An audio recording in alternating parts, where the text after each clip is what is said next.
It was a warm Friday afternoon at the corner of Maple Street, just outside Bridgeport's busy city center. Officer Greg Matt had just finished his lunch break and was sitting in his patrol car sipping on the last bit of his coffee.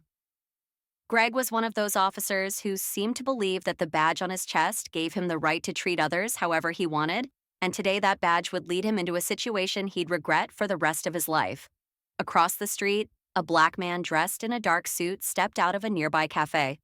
His name was Marcus Harris, a confident and calm man, and though he had grown up in Bridgeport, he had spent the last few years working in another city. What nobody knew, though, was that Marcus had recently been promoted to captain and was assigned to the very precinct Greg worked in, but that was something Greg wouldn't find out until it was too late. As Marcus crossed the street, Greg's attention shifted from his coffee to the man walking toward him. There was nothing suspicious about Marcus, but for someone like Greg, any reason to cause trouble was good enough. He squinted his eyes, gripping the wheel of his car as Marcus walked closer. Greg didn't like how this man carried himself without warning. Greg got out of his patrol car, slamming the door behind him. He marched up to Marcus with an irritated face. "Hey, you, what are you doing around here?" Greg barked, stepping right into Marcus's path. His tone was harsh, the kind of tone meant to intimidate Marcus. Stop looking at Greg with calm but surprised eyes. "I'm just on my way to a meeting," Marcus replied respectfully. Greg wasn't interested in the answer. "You look like you're up to no good." He sneered, stepping closer as if trying to provoke a reaction. "Got any ID?" he asked. Marcus reached into his jacket, slowly making sure not to make any sudden movements. "I'm happy to show you my ID, officer," he said, keeping his calm demeanor, but before Marcus could fully pull out his wallet, Greg's temper flared. "You think you could talk to me like you're some big shot?" Greg growled, grabbing Marcus by the arm roughly, and before Marcus could even react, Greg swung his fist hard, punching Marcus square in the face. The force of the blow knocked Marcus back and he stumbled, but managed to stay on his feet. Everything happened so fast, the few passers-by who witnessed the punch stood frozen in disbelief. Marcus, still studying himself, raised his hand to his cheek where the officer's fist had landed. Greg smirked clearly, feeling justified in his actions. "Maybe now you'll earn some respect," he said. But just as he was about to turn away, Marcus stood tall again this time. There was no mistaking the authority in his eyes.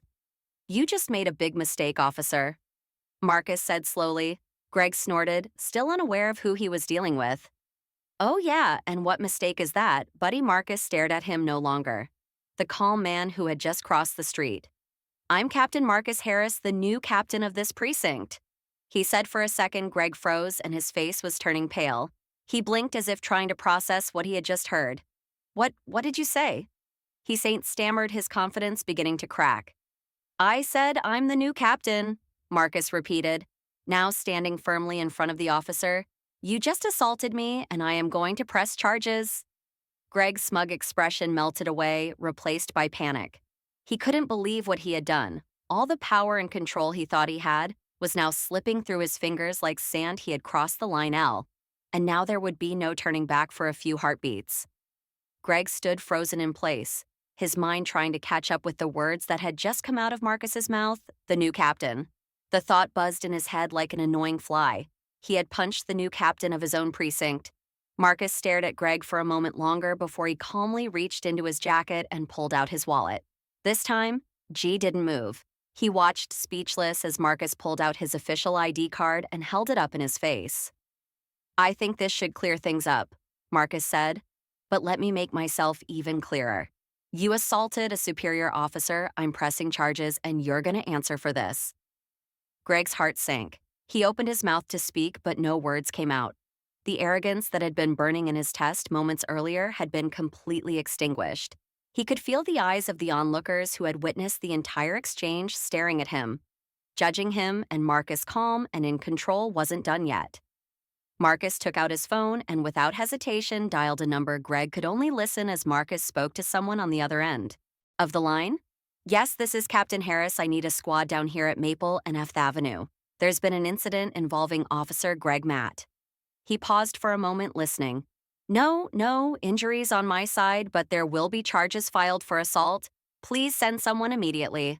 Greg's stomach twisted into a knot as he realized what was about to happen. His career, everything he had worked for, Everything he thought he could get away with was falling apart right in front of him the whole time. Marcus stood there, his expression unreadable, waiting for backup to arrive. As they waited, a few pedestrians began to murmur among themselves, some shaking their heads in disbelief, others quietly discussing what had just unfolded.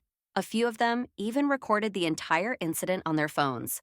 Something Greg hadn't noticed earlier, the realization that this could end up on the news, or worse, all over social media, sent a cold chill down his spine. Before long, the sound of sirens filled the air. Two squad cars pulled up and outed a group of officers. Greg recognized a few of them. They were his colleagues, men and women he worked with every day. As they approached, the tension in the air grew thicker.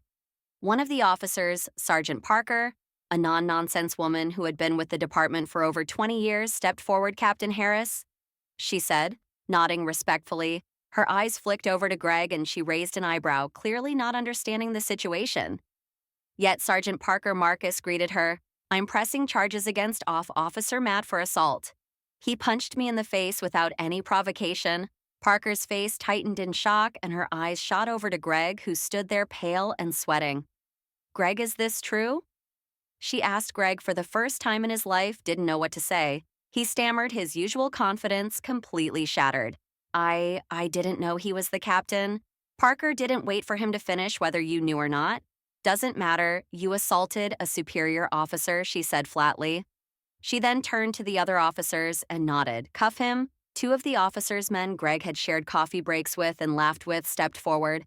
Their expressions were hard professional as they moved to handcuff Greg, and he didn't resist. He knew it was over once.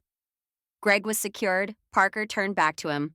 "Captain, we'll take it from here. Is there anything else you need?" Marcus shook his head.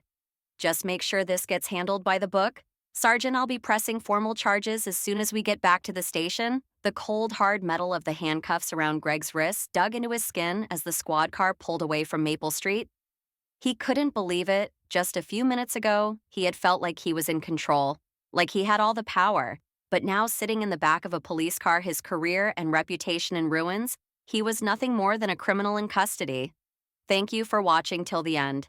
I hope you enjoyed this story. If you did, don't hesitate to like the video and share it with your friends. To subscribe to our channel and turn on the notification bell for more fascinating stories. Have a nice day.